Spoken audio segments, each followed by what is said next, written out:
Last October, I was cleaning out a closet I hadn't touched in years, moving boxes, old shoes, a winter coat I stopped wearing when my wife left. I reached into the inside pocket and found a piece of paper, folded twice tight like she wanted it hidden but not gone. It was a note from her, dated 11 days before she walked out. I always assumed she left because she fell out of love. That's the story I told myself for 14 years. That's the story I told my friends, my family, my son. But that note wasn't about love. It wasn't a goodbye. It was a warning, a very specific one, about exactly who I was becoming. And the part that broke me, every single thing she wrote in that note came true. I'll read you the note later. But first you need to understand who I was before she wrote it. When I met Claire, I was 31 and already a project lead at a mid-size engineering firm. I was sharp, focused, the kind of guy who remembered birthdays, asked follow-up questions, cooked on Sundays. She used to say I was the only man she dated who actually listened, not just nodded, listened. She said that on our third date, sitting at a ramen place on Vine Street at 9:30 on a Wednesday. I remember because she touched my hand when she said it, and I thought, this woman is going to change my life. And she did. We got married 2 years later, bought a house with a cracked driveway we kept saying we'd fix, had a son, named him Lucas. Life was full, not perfect, but full. And then, slowly, so slowly I didn't notice, I started to disappear. Not physically. I was there every night. I came home, ate dinner, sat on the couch. But I was vanishing in a different way. The kind of vanishing where your body's in the room, but your attention left an hour ago. I got promoted, then promoted again. My calendar became my personality. I started measuring my days in deliverables, not conversations. And somewhere in there, I stopped being the man who listened. There was one night that I think was the real turning point. I didn't understand it then. I barely understand it now. It was a Thursday in February. Lucas was 7. Claire had made this chicken thing she'd been trying to perfect, roasted with lemon and thyme. The kitchen smelled incredible. She set the plate down in front of me and said, I want to tell you something. And I remember vividly thinking, not right now. I had a progress report open on my laptop next to my plate. Deadline was Friday morning. I looked at her, gave her this half smile, the kind that says, I'm here, but I'm not. And I said, can it wait until after I finish this? She looked at me for about 3 seconds. Then she smiled, a small one, and she said, sure. She never brought it up again. I don't know what she wanted to tell me. I've spent 14 years not knowing. Maybe it was something small. Maybe it was the beginning of the conversation that would have saved everything. I'll never know, because I chose a progress report. Our neighbor Gary, retired electrician, always out watering his lawn, stopped me one Saturday morning about a year before Claire left.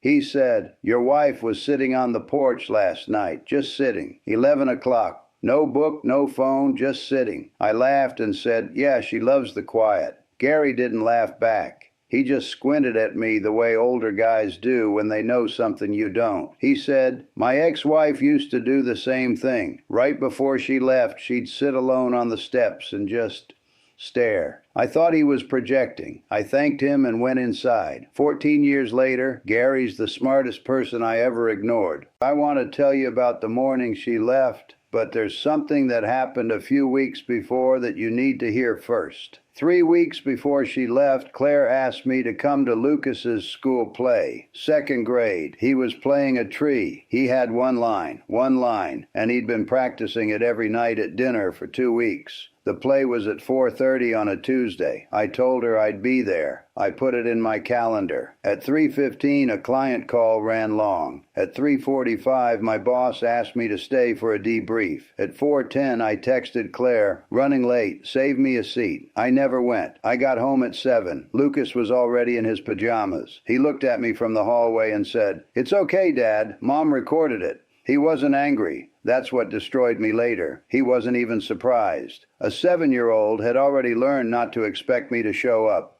Claire didn't say a word. She handed me a plate of leftovers and went to bed at 8:30.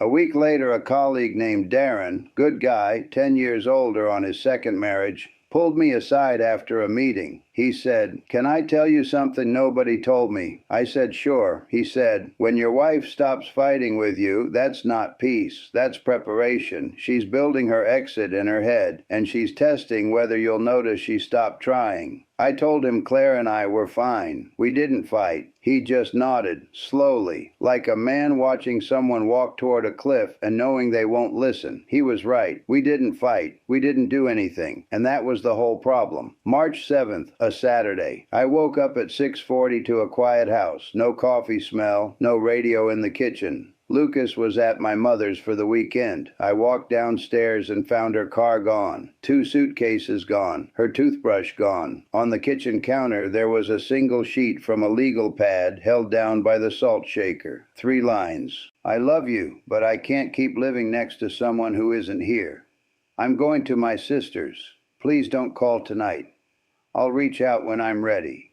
That was it. That was the note I told everyone about, the kitchen counter note. The one I framed as her quitting. The one I used to cast myself as the guy who got blindsided. But that wasn't the real note. The real note was the one she hid in the coat pocket. She slipped it into a coat I only wore in deep winter.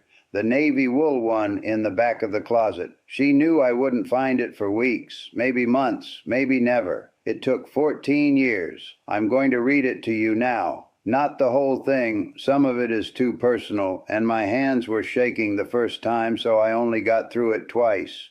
But the part that matters, the part that broke something open in me, went like this. I'm not leaving because I stopped loving you. I'm leaving because you stopped being here, and I've watched what that's doing to you, and it scares me. You don't see it yet, but I do. You're going to keep chasing the next deadline, the next project, the next promotion, and one day you're going to look up and Lucas won't call anymore, not because he's angry, but because he learned from you that presence is optional. You're going to eat alone most nights, not because no one wants to be with you, but because you trained everyone around you that they come second. And the worst part, you're going to think you were the victim. You're going to tell the story like I gave up. But I didn't give up. I just ran out of ways to reach someone who was standing right in front of me. I'm putting this where you won't find it right away, because I know the you who reads it today will crumple it up. But maybe someday a different you will find it, and maybe that version of you will hear me. I read that note sitting on the floor of my closet at 11 at night last October, in an apartment, alone, with a takeout container on the kitchen counter. Lucas hadn't called in 3 weeks. Every single thing she wrote came true. Every single thing. I sat on that closet floor for an hour. I didn't cry right away. First I got angry. Angry that she was right. Angry that she'd seen it so clearly and I hadn't. Angry that she'd left the damn note in a place where I'd find it too late. And then the anger cracked, and underneath it was just grief, not for the marriage. For the version of me she was trying to save, the one who used to cook on Sundays and remember birthdays and actually listen. She didn't leave a warning for the man I was. She left it for the man I was going to become. And she was right about him too. 2 weeks after finding the note, I called Lucas. He's 21 now, 2nd year of college, studying architecture. He picked up on the 4th ring and said, "Hey, Dad, I'm kind of busy. Can I call you back?" And I heard it. I heard myself. That same polite dismissal. That same gentle way of saying, "You're not the priority right now." I said, "Yeah, of course. Just wanted to say hi." He said he'd call me back. He didn't. She predicted that too. Not because she was psychic, because she understood something I didn't. Patterns don't just define you. They teach the people around you how to treat you back. I taught my son that presence is optional, and he learned. I could tell you I had some big dramatic transformation, that I flew across the country and showed up at Claire's door with the note and tears in my eyes. I didn't. That's not how real change works. What I did was small, almost embarrassingly small. The next morning, I closed my laptop at 6 o'clock, not because I was done working, because I decided to be done. I made dinner, actually made it, not ordered, not microwaved. I chopped an onion, heated oil in a pan, and stood in my kitchen for 40 minutes doing nothing but cooking. It sounds ridiculous. A 47-year-old man treating a stir-fry like a spiritual awakening. But that's the thing about losing yourself. The road back starts with something so ordinary, it almost doesn't feel like progress.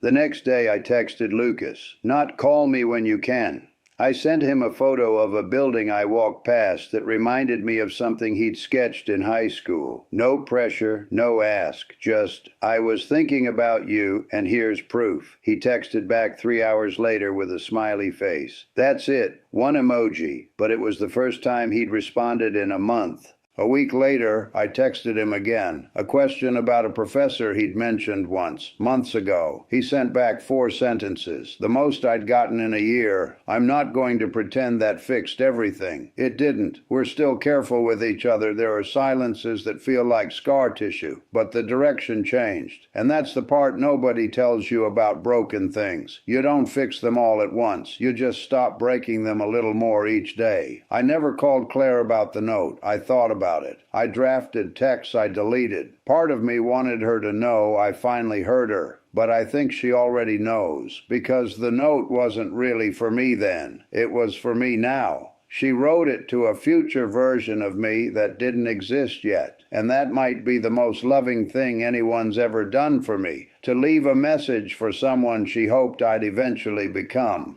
So here's what I want to say to you, and I need you to hear this the way I wish I'd heard Gary and Darren and Claire.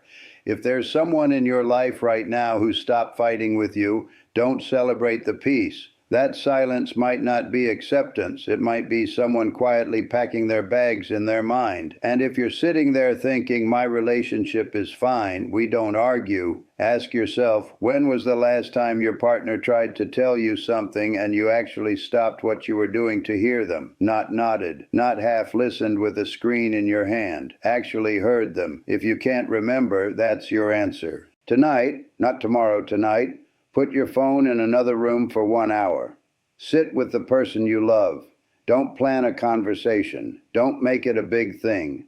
Just be in the same room, doing nothing in particular, with your full attention available. That's it, 1 hour of actually being there. You'd be amazed how loud that kind of quiet presence is to someone who's been living with your silence. I want to ask you something, and I hope you'll really think about it before you answer. Has anyone in your life ever tried to warn you about something, about yourself, about a pattern, about what you were becoming, and you didn't listen? What did they say, and how long did it take you to hear it? Leave it in the comments. I read all of them. Seriously, every single one. If this hit close to home, I think you'll understand why I had to share it. And if you know someone who needs to hear this before it's too late for them, send it to them. Sometimes the warning has to come from outside. Thanks for listening. I'll see you in the next one.